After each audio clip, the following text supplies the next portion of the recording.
क्या सीएम होगा उमर अब्दुल्ला बताइए।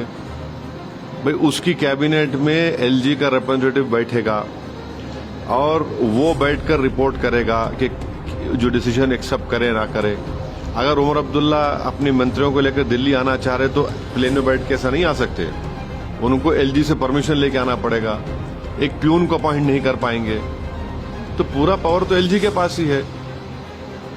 अब देखिए ये तो बड़ी यानी गलत बात है ना। ये तो इलेक्टेड जनता वोट डाल रही है और पूरे इख्तियार एलजी को दे रहे हैं आप।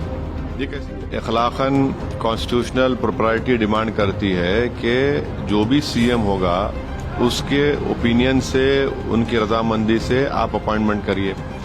मगर एक अजीब और गरीब किस्म का एक्ट पास किया गया 370 का, जिसमें आपको एक मिसाल देता हूं। कैबिनेट की मीटिंग होगी, उमर अब्दुल्ला की कैबिनेट मीटिंग होगी तो एलजी का रिप्रेजेंटेटिव बैठेगा उसमें और वो बताएगा एलजी को कि इसको कबूल करे ना करे। अगर उमर अब्दुल्ला कैबिनेट के मिनिस्टर को दिल्ली जाने का है, दिल्ली जाने का भी है, तो उसको एलजी से परमिशन लेके जाना पड़ेगा। एक प्यून को अपॉइंट नहीं कर सकता सीएम वहां का।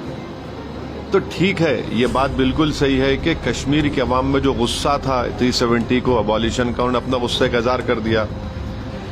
और फिर दूसरा ये है कि हमारे पड़ोसी मुल्क जो बोलते थे कश्मीर के बारे में, इलेक्शन तो हुआ, साफ सुथरा हुआ, इसमें कोई इनकार नहीं कर सकता, ये भी एक बहुत बड़ी कामयाबी है।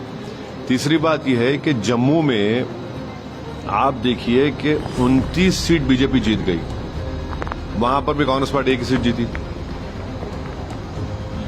ये चीजों को देखने की जरूरत है। कश्मीर छोड़ दी, वैली। अच्छा, कश्मीर में तो बीजेपी ने बड़ा प्रोपेगेंडा किया था कि पहाड़ी गुज्जर, वो सब जीरो हो गया, पहाड़ी गुज्जर मिलकर बीजेपी को हरा दिए।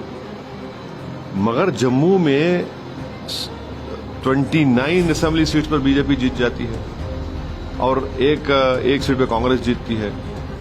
तो ये चीजों को देखना पड़ेगा। ये तो ठीक नहीं है ना, बिल्कुल ठीक नहीं है ये। वैली में एक रिजल्ट आ रहा है, जम्मू में बड़ी पार्टी बीजेपी बन जाती है।